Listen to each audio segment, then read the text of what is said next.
A new Harvard-Harris poll shows that nearly every single one of President Trump's major policies is receiving overwhelming support from Americans, like 81% supporting the deportation of illegal aliens. 76% are in support of the full-scale effort to find and eliminate fraud and waste in the government. 76% support closing the border. 69% are in favor of Trump's policies to ban men from women's sports.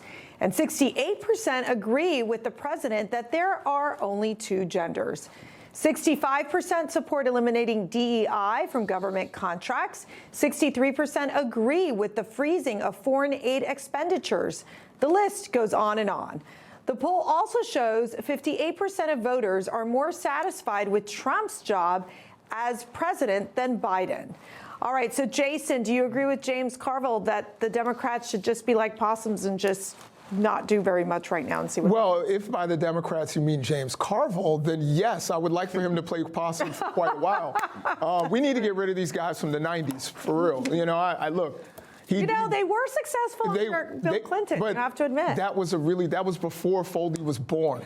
So yeah. It's really time. And, you know, Obama was a different Clinton term. Yeah, Obama was a different animal.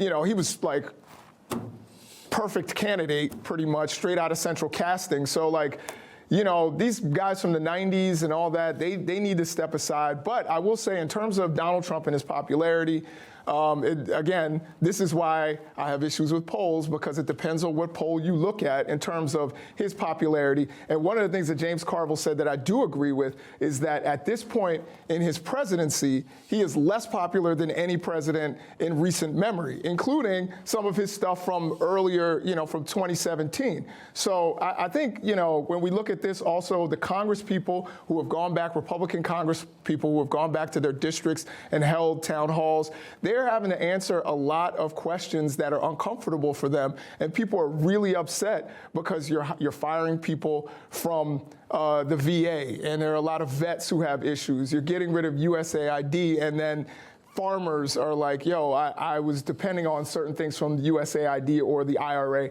There's a lot of issues that I think are going to start to come to a head. I disagree about playing possum. I think you actually do speak up. I think Democrats just need to find one spokesman or woman to step up and be the attack dog. I don't know. I don't think it's Elizabeth Warren, with all due respect to her. But Matthew Foldy, I mean, it clearly shows that the Democrats are in disarray. They cannot seem to keep up with Donald Trump and his ability to really push this agenda forward, which I think, look, I've looked at a large number of polls. The president, I mean, really up on his game in all these different policy issues. And he's doing so many that Democrats still have not figured out what to grab onto, right? I mean, the other ones that I don't think were on that list at all were his things about plastic straws. Everyone acknowledges that paper straws were even dangerous for old people to use, that would disintegrate in their mouth, they would choke on. Are you saying old people like Chris and I? No one on this panel. Not our viewers, definitely. Like Joe Biden probably has not used a paper straw for his own safety. His water pressure in showers. And then, you saw while I was gone, Trump is feuding with the governor of Maine, who's a woman, about men and women's sports. And he has, I think for the most part, gone all in on some of these issues that are, if they're not 90-10, they're very close to it, like border security, like rooting out waste in the federal government. And, we'll see where Democrats ultimately try and latch onto, but I don't think they've been particularly But Elon Musk is taking the brunt of a lot of the unpopularity that I think Donald Trump would otherwise get. Yeah. So with this cutting of the government, I don't think that that's really popular with the American people. I think they're just seeing Elon Musk as the face of it. But even and if his that's polls are even lower. That's still very smart because he's not the president. I do think Americans don't like the fact that you're spending $40 million in Guatemala for a sex change. Yeah. I'm just saying. Information. Truth is freedom. Is Newsmax. It's real news for real people.